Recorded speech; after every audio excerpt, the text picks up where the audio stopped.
A milestone of sorts for Hillary Clinton, as a new Washington Post poll shows 56% of Americans share an unfavorable impression of her, up 6 points in 3 weeks, and a new high for the former Secretary of State. Donald Trump's unfavorable rating is at 63% in the same survey, making them the two most unpopular presidential candidates in more than 30 years of polling.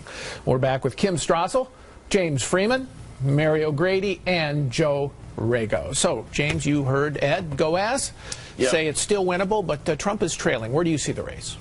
He's got it right where he wants her. No, in all seriousness, he's trailing, as he has been for a while, less of a deficit than before.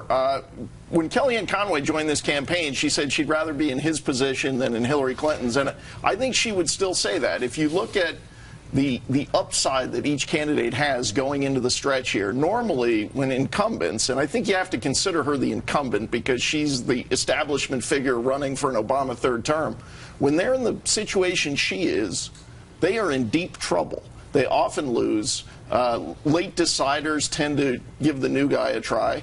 His immigration speech aside, he's actually had a good few weeks here of fairly disciplined message on the economy, on taxes. So I think he's in a good spot, and he's better on TV than she is. He should win the debates. Though, I agree with you about the change candidacy, all right? If an incumbent is polling as poorly as she is, the problem is you've got to, the question is, can that challenger present himself as a tolerable president? We're not over yet. Well, you know, Ed Goaz mentioned the ground game, and Trump's ground game is really weak. I mean, if you look at the number of offices she has open compared to the number of offices he has open in important states, he's way behind. Now, he says he's going to catch up, but let's take Florida, for example. She has 34 offices in Florida. He has 1.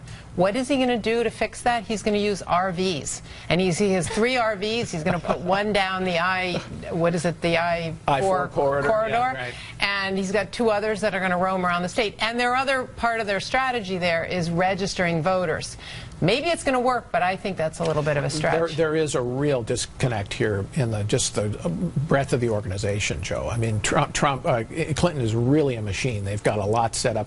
Trump isn't raising much money, and he doesn't have much of an organization. No, I mean, it's remarkable if you look at it. More money has been spent on this year's Senate races than the presidential contest because Trump is not spending money on advertising. So that's one thing I think he could do. I think a good Trump, a more professional Trump, could go a long way to close this gap. It's advertising, organization, showing that he has a better temperament, tone, experience.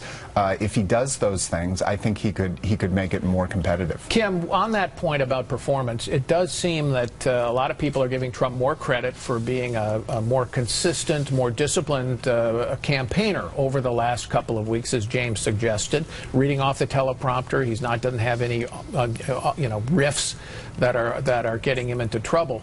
Do you think that is true, and can that help him get over that barrier of people concluding that he is a plausible president? Yeah, no, I mean, I think it's been a stunning reversal, and he has had, as Ed Goaz said, a good couple of weeks leading up to that immigration speech, and we'll see what effect that immigration speech has on him. But he's clearly, he brought in this new team, clearly has decided that he is going to act in a sort of presidential disciplined manner. I think the frustration for Trump supporters will be in the end if he does all of that and say he does it perfectly and say he has a great debate performance.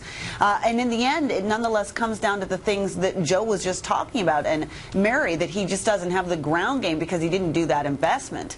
That's going to be a great a knock for his supporters out there. What a disappointment that would be for all of his supporters who were saying, he was telling them, look, I'm funding my own campaign, I don't need to take money from all these rich guys, and I'm a businessman, I know how to organize, and then to fail on something so fundamental to a presidential campaign?